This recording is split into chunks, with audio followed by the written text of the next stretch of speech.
Je suis arrivé avec des cadeaux pour ma mère le soir de Noël, mais mon frère a bloqué la porte et a dit, seulement la famille. Tu devrais t'en aller. Je me suis retourné sans dire un mot. Maman a appelé quelques minutes plus tard, s'il te plaît, ne fais pas de scène.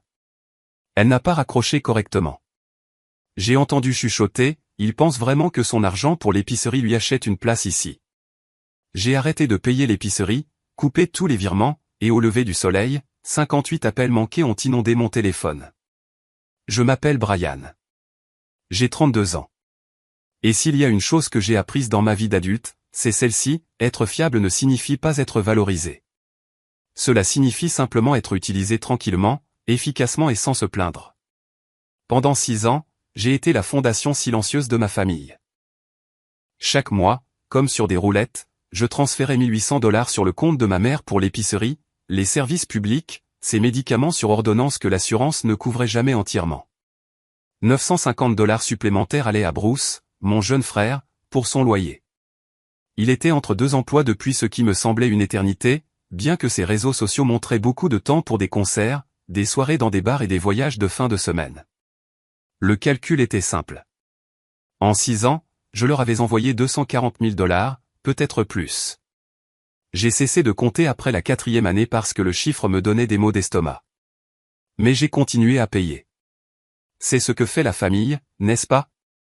Tu te présentes. Tu aides. Tu ne demandes pas de crédit. Bruce était l'enfant chéri, il l'avait toujours été. Quand nous étions enfants, ses bulletins scolaires étaient affichés sur le réfrigérateur, même lorsqu'il y avait des C et des D. Les miens des apartous étaient accueillis par un signe de tête et un rappel de l'aider à faire ses devoirs.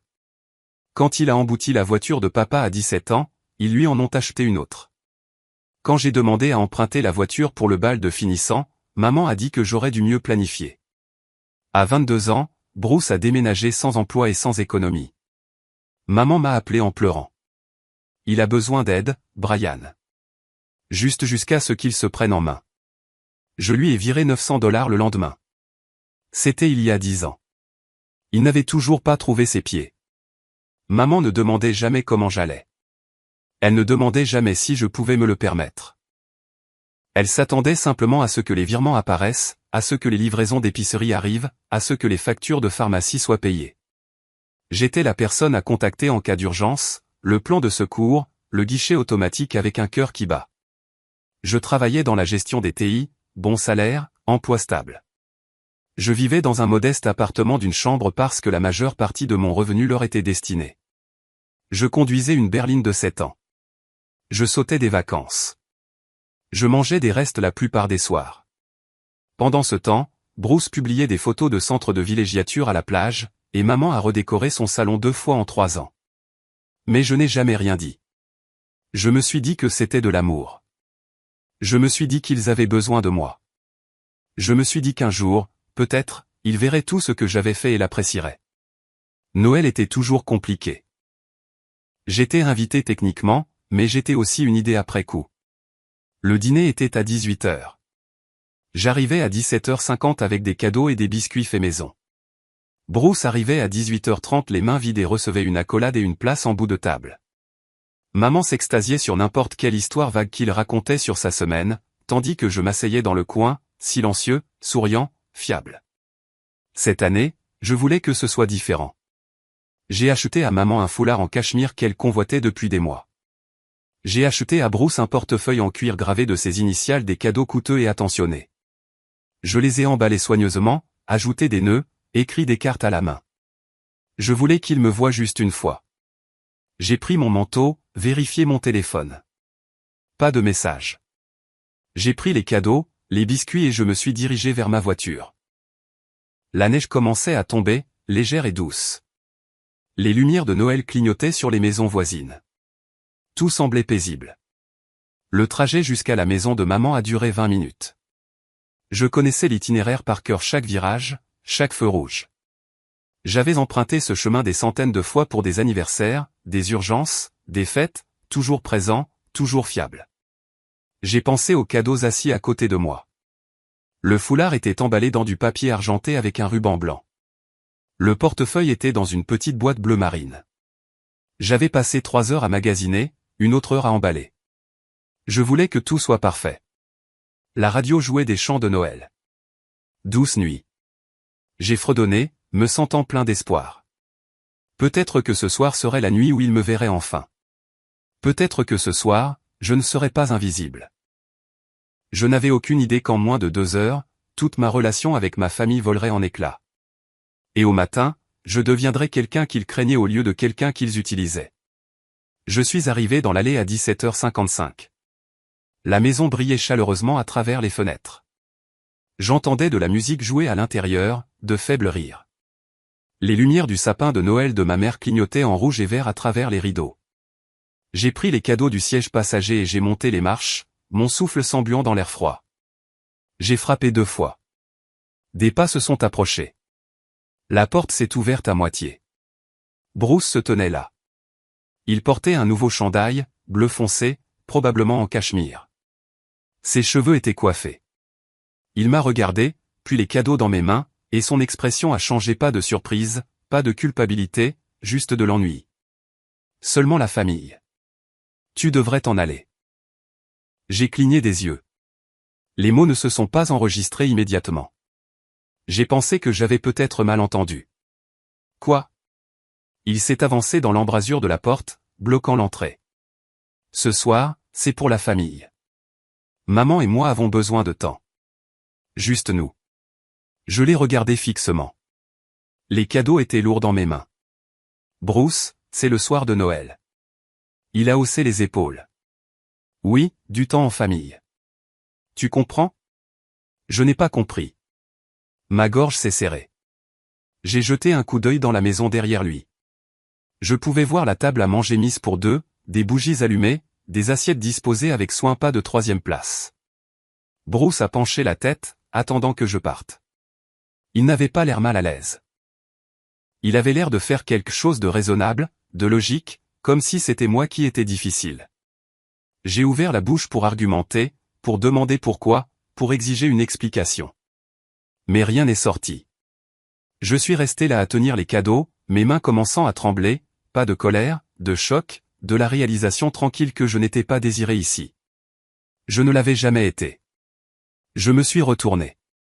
Je n'ai pas dit un mot. Je suis retourné à ma voiture, j'ai déposé les cadeaux sur le siège passager et je me suis assis sur le siège du conducteur avec le moteur éteint. Ma poitrine était serrée. Mes mains agrippaient le volant. La neige tombait plus fort maintenant, recouvrant le pare-brise d'un blanc doux. Je ne sais pas combien de temps je suis resté là, peut-être 2 minutes, peut-être 10. Puis mon téléphone a sonné. Le nom de maman a clignoté sur l'écran. J'ai hésité, puis j'ai répondu. Brian, mon chéri, s'il te plaît, ne fais pas de scène. Je n'ai pas répondu. J'ai juste écouté. Bruce m'a dit que tu étais passé. Je sais que tu es bouleversé, mais ce soir n'est tout simplement pas un bon moment. Nous ferons quelque chose la semaine prochaine, d'accord? Juste toi et moi. Je te le promets. Sa voix était précipitée, nerveuse, comme si elle essayait de lisser quelque chose de petit, quelque chose de gérable, comme si je réagissais de façon excessive. Je n'ai toujours pas parlé. Elle a continué à parler. C'est juste que Bruce traverse beaucoup de choses ces derniers temps. Il a besoin de soutien. Tu comprends, n'est-ce pas? Tu comprends toujours. Ma mâchoire s'est serrée. J'ai regardé fixement les flocons de neige fondre sur le pare-brise. Je voulais raccrocher. Je voulais crier, mais je suis resté là figé. D'accord, eh bien, je vais te laisser partir. Conduis prudemment, mon chéri. Il y a eu une pause. J'ai entendu des bruissements. Elle éloignait le téléphone de son oreille, mais l'appel ne s'est pas interrompu. Je pouvais encore entendre sa voix, maintenant lointaine, étouffée, et puis je l'ai entendu, il pense vraiment que son argent pour l'épicerie lui achète une place ici. Tout mon corps est devenu froid. J'ai entendu Bruce rire, doucement, nonchalamment. Il va s'en remettre. Il le fait toujours. Je sais, mais quand même. C'est Noël. Je me sens un peu mal. Maman, arrête. Il va bien. Il aime être le pourvoyeur. Ça le fait se sentir important. Il y a eu un silence pendant quelques secondes. Puis l'appel s'est terminé. Je suis resté assis dans la voiture à regarder l'écran de mon téléphone. La durée de l'appel a clignoté, 3 minutes 42 secondes. Les 15 dernières secondes venaient de recabler toute ma compréhension de ma famille. L'argent pour l'épicerie. C'est tout ce que j'étais pour eux, pas un fils, pas un frère, juste l'argent pour l'épicerie. Mes mains tremblaient maintenant, mais pas de choc, de quelque chose de plus froid, de plus vif. J'ai démarré le moteur. Le chauffage s'est mis en marche, envoyant de l'air chaud dans la voiture silencieuse. Je ne suis pas rentré chez moi tout de suite. Je suis resté assis là, laissant les mots se répéter dans mon esprit, il pense vraiment que son argent pour l'épicerie lui achète une place ici.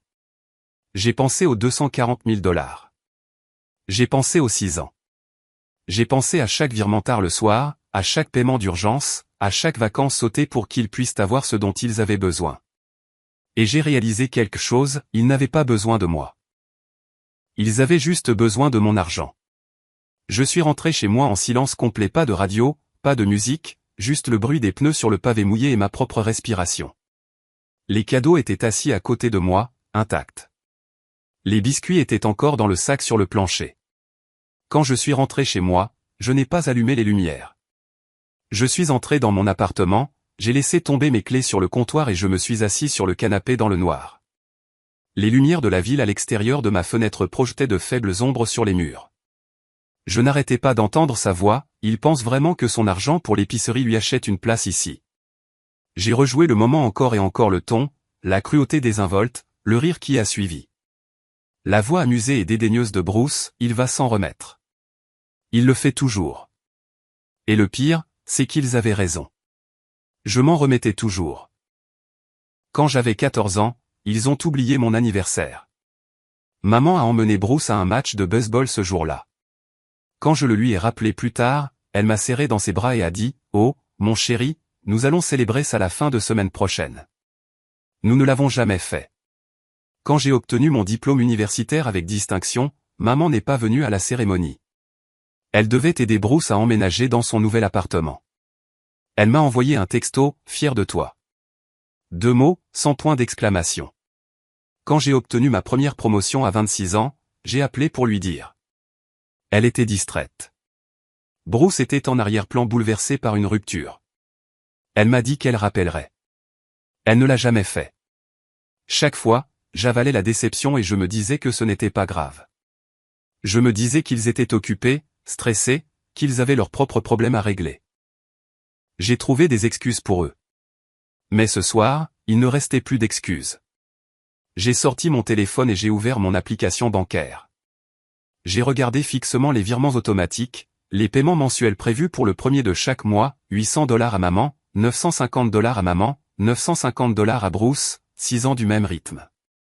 J'ai pensé à les annuler tout de suite. Mon doigt planait au-dessus de l'écran, mais je me suis arrêté. Pas encore.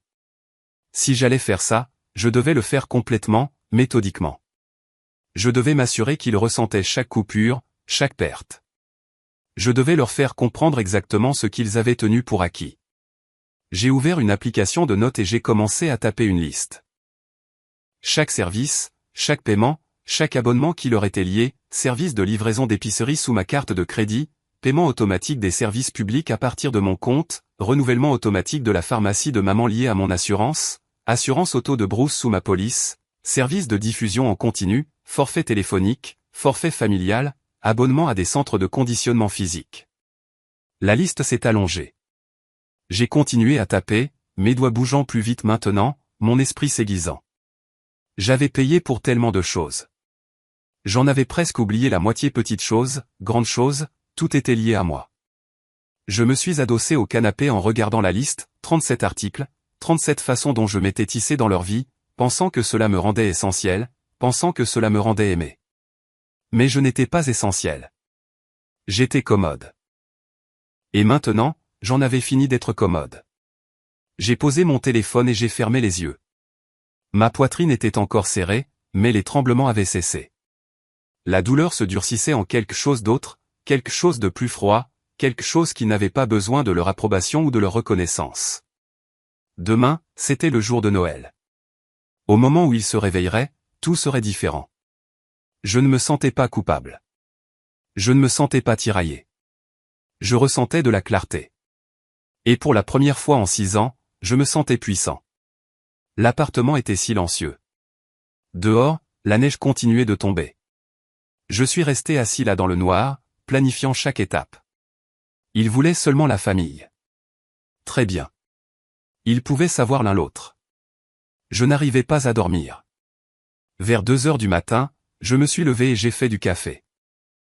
Je me suis assis à ma petite table de cuisine et j'ai sorti une vieille boîte à chaussures du placard, des photos, des cartes, des bulletins scolaires, des choses que j'avais gardées pendant des années, pensant qu'un jour, elles compteraient. Je les ai étalées sur la table, la preuve de mon invisibilité. Il y avait une photo de mon 10e anniversaire. J'étais assis seul à la table de la cuisine avec un gâteau acheté en magasin, une seule bougie. Maman avait emmené Bruce à un tournoi de soccer ce jour-là. Papa travaillait. La photo a été prise par notre voisine qui se sentait mal pour moi. Une autre photo de la remise des diplômes du secondaire. J'étais en toge et en mortier, debout seul à l'extérieur de l'auditorium. Maman et Bruce étaient sur la photo, mais ils se parlaient, riaient. J'étais juste là, à l'écart, tenant mon diplôme. J'ai trouvé une carte d'anniversaire de quand j'ai eu 18 ans. Le devant disait « Joyeux anniversaire ». À l'intérieur, c'était vide à l'exception de la signature de maman. Pas de message, juste son nom. Je me souvenais clairement de cet anniversaire. Bruce avait reçu une voiture pour ses 18 ans. J'ai reçu une carte et une accolade. Quand j'avais 21 ans, j'ai aidé maman à déménager dans une nouvelle maison. J'ai emballé, chargé le camion, conduit, déchargé, assemblé les meubles. Ça a pris 3 jours complets. Bruce s'est présenté le dernier jour, est resté 1 heure, et maman l'a remercié d'être un si bon fils. À 25 ans, j'ai prêté $5000 à Bruce pour démarrer une entreprise. Il n'a jamais démarré l'entreprise. Il est allé à Vegas à la place. Quand j'ai demandé à être remboursé, maman m'a traité d'égoïste. C'est ton frère, Brian. La famille ne tient pas les comptes. Mais je tenais les comptes, non pas par dépit, mais par survie, parce que si je ne suivais pas ça, je me perdrais complètement dans leurs besoins. À 28 ans, maman est tombée malade, pneumonie. Elle a été à l'hôpital pendant 1 semaine. Je lui rendais visite tous les jours, je lui apportais des livres, je payais les quotes-parts. Bruce a rendu visite une fois, a publié une photo sur les médias sociaux avec la légende « La famille d'abord » et a obtenu 500 mentions « J'aime ». Quand elle a obtenu son congé, elle a remercié Bruce d'avoir été là pour elle. J'ai monté ses courses dans les escaliers. Elle n'a rien dit. J'ai pensé à tous les paiements que j'avais effectués au fil des ans, pas seulement les virements mensuels, mais les virements d'urgence, les demandes aléatoires de Venmo. Brian, peux-tu couvrir ça? Brian, j'ai besoin d'aide pour ça. Brian, juste cette fois. Juste cette fois s'est transformé en 6 ans. Et chaque fois, j'ai dit oui parce que je pensais que c'était à ça que ressemblait l'amour, le sacrifice, le service, se présenter même quand personne ne vous le demandait. Mais l'amour est censé être mutuel. Il est censé être vu. J'ai regardé fixement les photos étalées sur la table. Toute mon enfance et mon âge adulte réduit à des moments où je restais en arrière-plan, souriant, fiable, invisible. Ils ne m'ont pas effacé exprès. Ils ne m'ont tout simplement jamais vu en premier lieu. Bruce était le soleil. Maman gravitait autour de lui. J'étais l'ombre, utile quand ils avaient besoin de quelque chose, oublié au moment où le besoin était satisfait.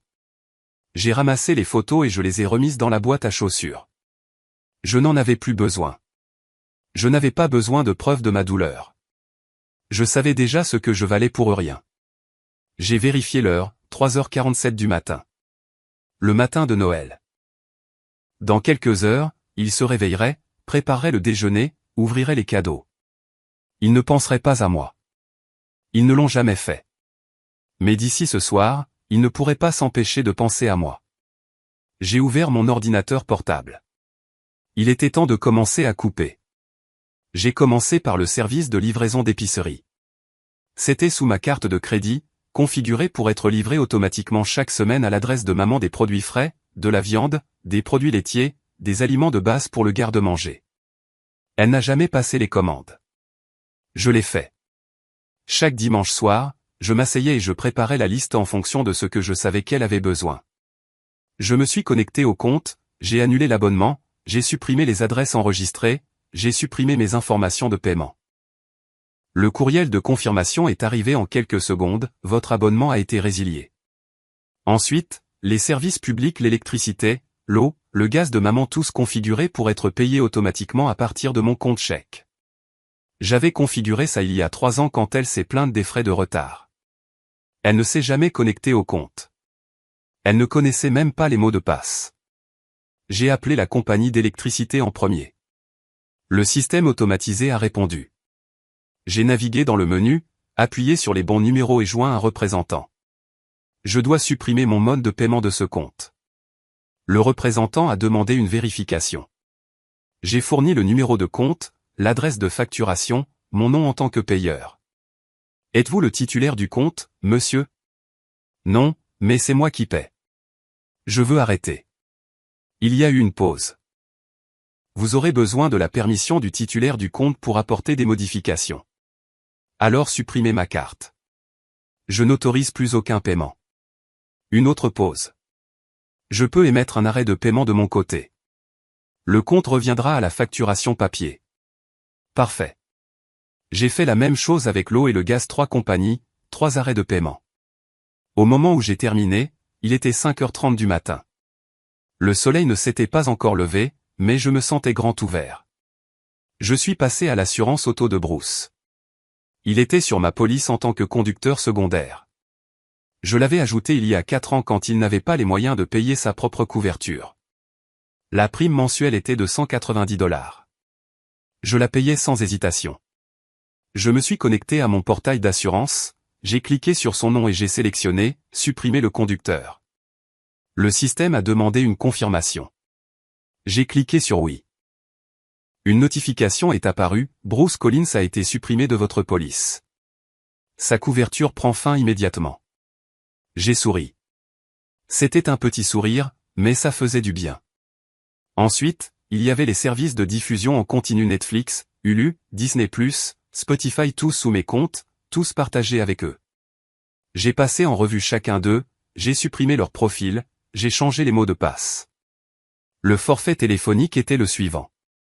Ils étaient tous les deux sur mon forfait familial, données illimitées, appels illimités. Je payais $210 par mois pour les 3 lignes. J'ai appelé le transporteur. Je dois supprimer 2 lignes de mon forfait familial.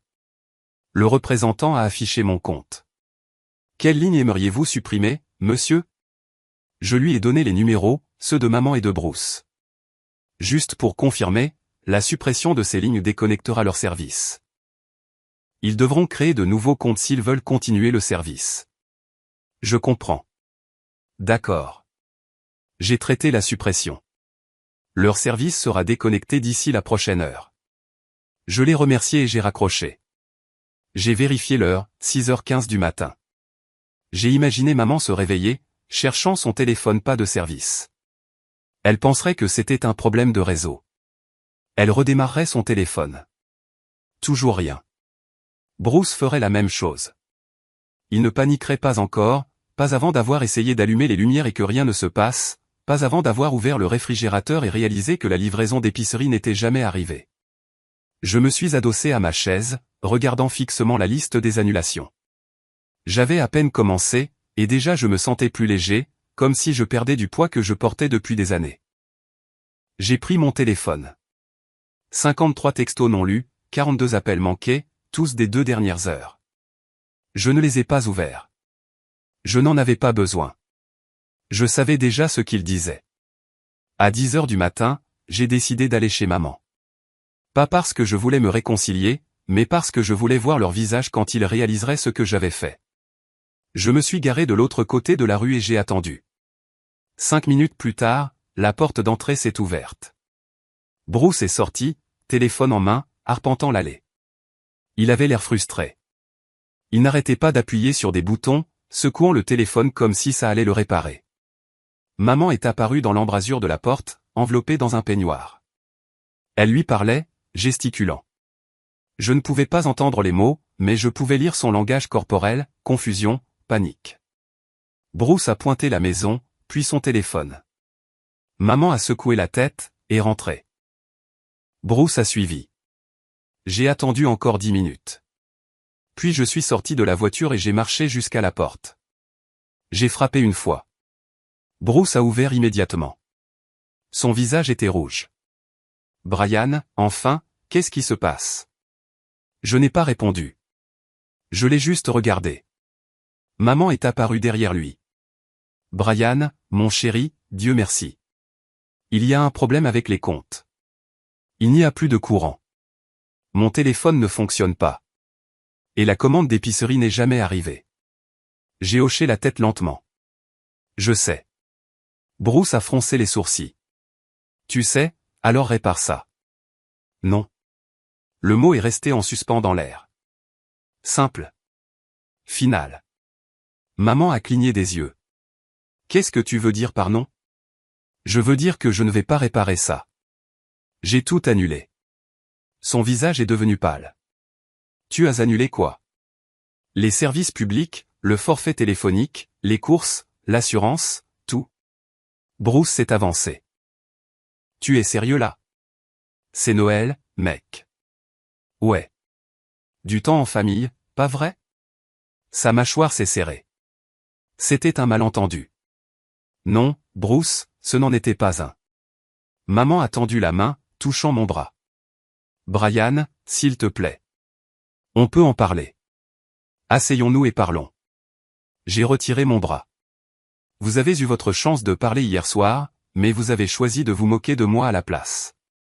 Ses yeux se sont écarquillés. De quoi tu parles?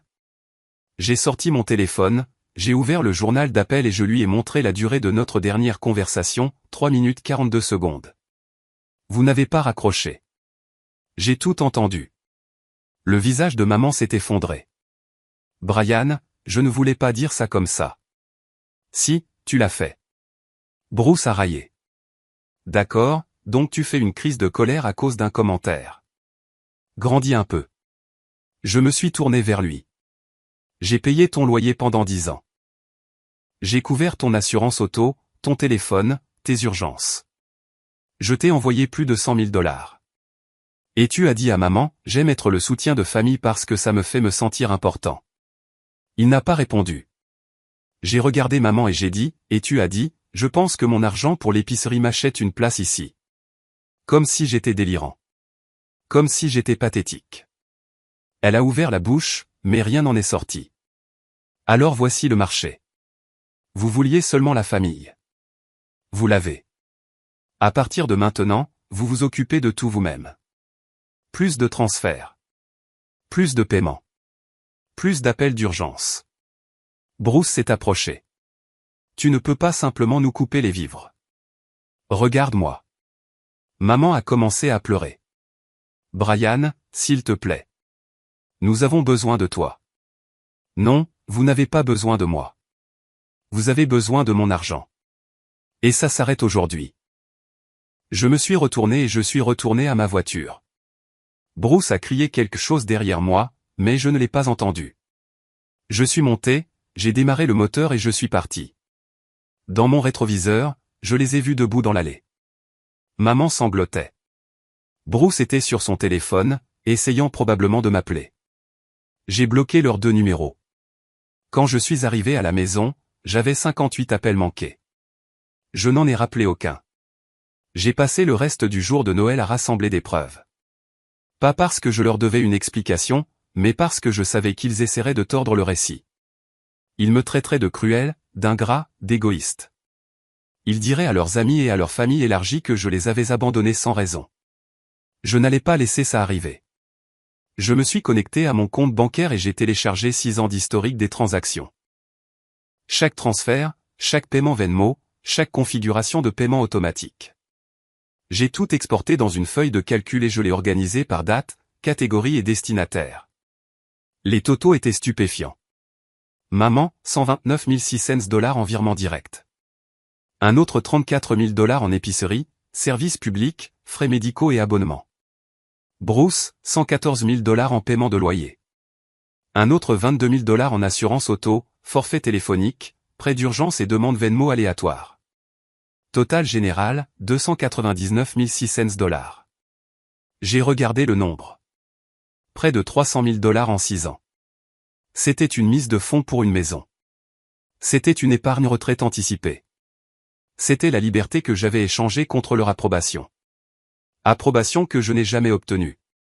J'ai commencé à prendre des captures d'écran, des textos où maman demandait de l'argent et j'acceptais immédiatement.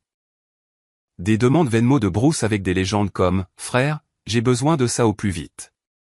Et « Merci, mec. Tu es le meilleur ». Des courriels des compagnies de services publics confirmant les configurations de paiement automatique. J'ai également affiché la fonction d'enregistrement sur mon téléphone. L'appel du réveillon de Noël était toujours là. Je l'ai réécouté, écoutant sa voix une fois de plus. Il pense vraiment que mon argent pour l'épicerie m'achète une place ici. J'ai enregistré le fichier audio et je l'ai sauvegardé à 3 endroits différents. Puis j'ai ouvert mon courriel et j'ai commencé à rédiger un message. Pas à eux, à la famille élargie, aux tantes, aux oncles, aux cousins, aux gens qui entendraient inévitablement leur version des événements. Je ne l'ai pas écrit avec colère. Je l'ai écrit avec des faits. Objet, établir les faits. Au cours des 6 dernières années, j'ai soutenu financièrement ma mère et mon frère à hauteur de près de 300 000 $. Cela comprend le loyer, les services publics, l'épicerie, l'assurance, les frais médicaux et d'innombrables paiements d'urgence. J'ai fait cela volontairement, croyant que c'est ce que fait la famille. La veille de Noël, on m'a refusé l'entrée de leur maison et on m'a dit que je ne faisais pas partie de la famille. J'ai plus tard entendu ma mère dire que je pensais que mon argent pour l'épicerie m'achetait une place ici. Cette déclaration a clarifié mon rôle. Je n'étais pas un fils ou un frère. J'étais une source de financement. Avec effet immédiat, j'ai mis fin à tout soutien financier. Ce n'est pas une crise de colère. C'est une limite.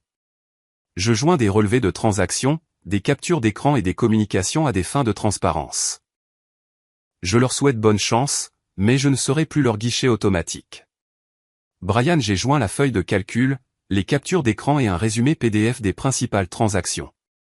J'ai enregistré le courriel comme brouillon. Je ne l'ai pas encore envoyé. Je voulais attendre et voir ce qu'il ferait en premier. À 20 h, mon téléphone avait 73 appels manqués. Ma messagerie vocale était pleine. Je n'en ai écouté aucun. Au lieu de cela, j'ai vérifié leurs médias sociaux. Bruce avait publié un statut vague, la famille et tout. Certaines personnes l'oublient. J'ai ri. L'audace. Maman n'avait rien publié, mais j'ai vu qu'elle était active dans un groupe de discussion familiale que j'avais mis en sourdine il y a des mois. Je l'ai ouvert. 27 nouveaux messages, la plupart d'elles. Quelqu'un n'a-t-il des nouvelles de Brian? Je suis tellement inquiète pour lui. Il ne répond pas à son téléphone. Bruce est intervenu. Je pense qu'il fait une sorte de dépression. Il a coupé tous les comptes, l'électricité, le téléphone, tout à Noël. Qui fait ça? Tante Dorothy a répondu. Ça ne ressemble pas à Brian. Êtes-vous sûr? Bruce a envoyé une capture d'écran de son service téléphonique déconnecté. Ouais, j'en suis sûr. Maman a envoyé un autre message. Je ne sais pas ce qui s'est passé. Il a juste craqué. J'ai lu tout le fil de discussion. Pas une seule fois ils n'ont mentionné ce qu'ils ont dit. Pas une seule fois ils n'ont admis m'avoir refusé l'entrée. Ils se présentaient comme des victimes. J'ai fermé le groupe de discussion et j'ai ouvert mon courriel de brouillon. J'ai ajouté tante Dorothy, oncle Richard et 4 autres parents à la liste des destinataires. Mon doigt planait au-dessus du bouton d'envoi. Pas encore. Je voulais qu'ils paniquent davantage. Je voulais qu'ils creusent leur trou plus profondément. J'ai posé mon téléphone et j'ai préparé le dîner. Pour la première fois en 6 ans, j'ai mangé sans culpabilité, et ça avait le goût de la liberté. Le 26 décembre, la panique s'était intensifiée. Mon téléphone affichait maintenant 107 appels manqués. Ma boîte de réception contenait 14 messages de maman, chacun plus désespéré que le précédent. Objet, s'il te plaît, appelle-moi. Objet, Brian, nous devons parler. Objet, je t'en supplie. Je ne les ai pas ouverts. Au lieu de cela, j'ai fait mon prochain coup. J'ai appelé le propriétaire de maman directement. Elle louait sa maison. J'étais celui qui payait le loyer depuis 3 ans, envoyant toujours le chèque de mon compte avec son nom dans le mémo. Le propriétaire me connaissait. Bonjour, ici Brian Collins. Je dois vous informer que je ne couvrirai plus les paiements de loyer pour le 428 rue Maple, à compter d'aujourd'hui. Le propriétaire a fait une pause. Compris. Je communiquerai avec votre mère pour les arrangements de paiement. Merci. J'ai raccroché. Ensuite, j'ai communiqué avec le propriétaire de Bruce par le biais du portail de gestion immobilière. Même message, je ne suis plus responsable des paiements de loyer. Veuillez communiquer directement avec le locataire. Un courriel de confirmation est arrivé en quelques minutes. Puis je suis passé à l'assurance auto. La couverture de Bruce était déjà annulée, mais j'ai poussé la chose plus loin. J'ai communiqué avec le DMV et j'ai demandé le retrait de mon nom de l'immatriculation de son véhicule. J'avais co-signé il y a 3 ans quand il avait besoin d'aide pour le financement. J'ai rempli le formulaire de décharge de responsabilité, je l'ai soumis en ligne et j'ai reçu un numéro de confirmation. La voiture de Bruce était maintenant entièrement son problème. J'ai vérifié mon compte bancaire. Les virements automatiques devaient être traités le 1er janvier. Je les ai supprimés, j'ai annulé les paiements récurrents, j'ai configuré des alertes afin qu'aucun frais futur ne puisse passer à travers. Chaque fil, chaque connexion, chaque bouée de sauvetage que j'avais tendue pendant 6 ans était maintenant rompue. À 15 heures, quelqu'un a frappé à ma porte. Fort, agressif. J'ai regardé par le Judas. Bruce. Je n'ai pas ouvert. Brian, je sais que tu es là. Ouvre la porte. Je suis resté silencieux. Il a frappé de nouveau. Maman panique. Elle ne sait pas comment payer le loyer. Il n'y a toujours pas d'électricité. Nous n'avons pas de nourriture. Je l'ai regardé par le Judas. Son visage était rouge, en colère, désespéré. C'est de la folie, mec. Tu ne peux pas simplement faire ça. Nous sommes une famille. Famille? Le mot qui me faisait plier autrefois. Le mot qui me faisait me sacrifier autrefois. Maintenant, ce n'était que du bruit. Il a continué à frapper pendant 5 minutes de plus. Puis il s'est arrêté. J'ai entendu ses pas reculer. Une portière de voiture a claqué. Le moteur a démarré. Il est parti. Je me suis rassis à mon bureau et j'ai ouvert de nouveau le groupe de discussion familiale. Il avait explosé d'activité. Maman a publié, Brian nous a abandonnés. Je ne comprends pas pourquoi. Nous avons toujours été là pour lui. Bruce a publié, il est égoïste. Il nous a complètement coupé les vivres. Aucune explication. Tante Dorothy a répondu, c'est très inquiétant. Quelqu'un lui a-t-il réellement parlé? Bruce a répondu, il ne parle à personne. Maman a ajouté, je pense qu'il a besoin d'aide professionnelle. J'ai lu les messages sans émotion. Il faisait exactement ce que j'avais prédit, tournant l'histoire, faisant de moi le méchant.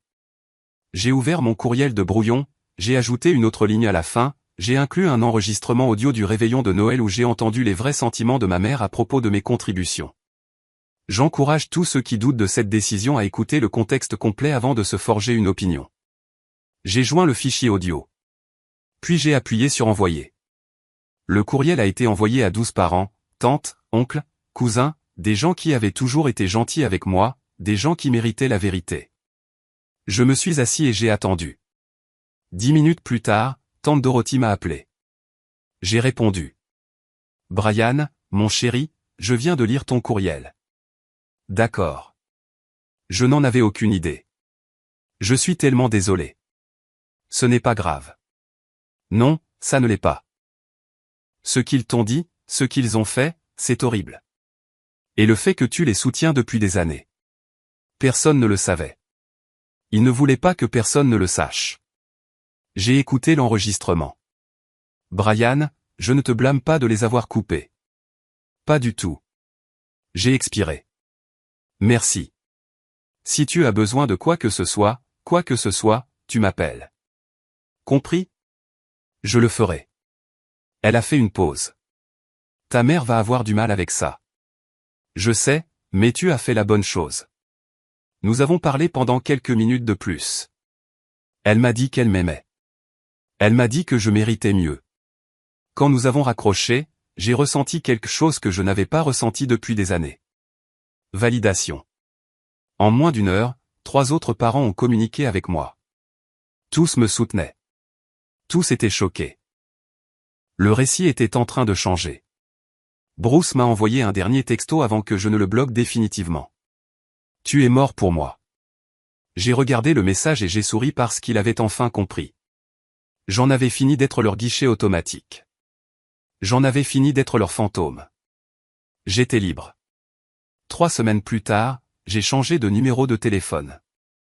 Je ne l'ai pas dit à maman ou à Bruce. J'ai seulement donné le nouveau numéro aux personnes en qui j'avais confiance, tante Dorothy, quelques amis proches, mon patron. L'ancien numéro n'arrêtait pas de sonner. Les messages vocaux s'empilaient. Je ne les ai jamais vérifiés. Finalement, les messages ont cessé. J'ai entendu dire par tante Dorothy que maman avait dû déménager. Elle ne pouvait pas payer le loyer. Elle a emménagé avec Bruce et ils partageaient un appartement plus petit. Les services publics étaient à leur nom maintenant. Ils payaient leurs propres factures de téléphone, géraient leurs propres courses. Ils fonctionnaient à peine, mais ils survivaient. Je ne me sentais pas coupable. J'ai aussi entendu dire que Bruce avait perdu sa voiture. Il ne pouvait pas payer l'assurance ou les frais d'immatriculation. Il l'a vendue à perte et a commencé à prendre les transports en commun. Maman s'est plainte à ses proches que j'avais ruiné leur vie. Tante Dorothy m'a défendu à chaque fois. Elle a partagé mon courriel avec quelques personnes de plus. La vérité s'est répandue discrètement. Personne ne m'a blâmé. Quelques parents ont même communiqué avec moi pour s'excuser de ne pas avoir remarqué à quel point les choses avaient été unilatérales. Je n'avais pas besoin de leurs excuses, mais c'était agréable d'être vu. En janvier, j'ai commencé une thérapie. Pas parce que j'étais brisé, mais parce que je voulais comprendre comment j'avais laissé les choses aller si loin. Comment j'avais confondu l'amour et l'obligation. Mon thérapeute m'a posé une question lors de notre 3e séance qui m'a marqué: à quoi ressemblerait la construction d'une vie où vous êtes valorisé, pas utilisé?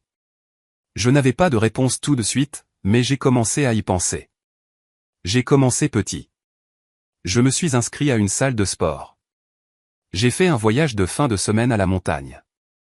J'ai acheté de nouveaux meubles pour mon appartement. Je suis allé à des dîners avec des amis sans vérifier mon téléphone toutes les 5 minutes. J'ai cessé de vivre en mode survie. En février, j'avais économisé plus d'argent que je n'en avais depuis des années. Sans le drainage constant de leurs besoins, mon compte bancaire a réellement augmenté. J'ai ouvert un fonds de retraite. J'ai commencé à planifier de vraies vacances. L'Europe, peut-être, ou le Japon. Des endroits où j'avais toujours voulu aller, mais je n'ai jamais pu parce que j'étais trop occupé à financer leur vie. En mars, j'ai obtenu une promotion au travail. Mon patron a remarqué que je semblais plus concentré, plus confiant. C'est parce que je ne portais plus le poids des choix de 2 autres personnes. J'ai célébré ça avec tante Dorothy au souper. Elle m'a serré dans ses bras et m'a dit qu'elle était fière. C'était la première fois depuis des années que quelqu'un me disait ça et le pensait réellement. Je pensais parfois à maman et à Bruce. Je me demandais s'ils le regrettaient. Je me demandais s'ils s'étaient déjà excusés l'un envers l'autre de m'avoir tenu pour acquis, mais je ne me le demandais pas assez pour communiquer avec eux. Certains ponts ne sont pas destinés à être reconstruits.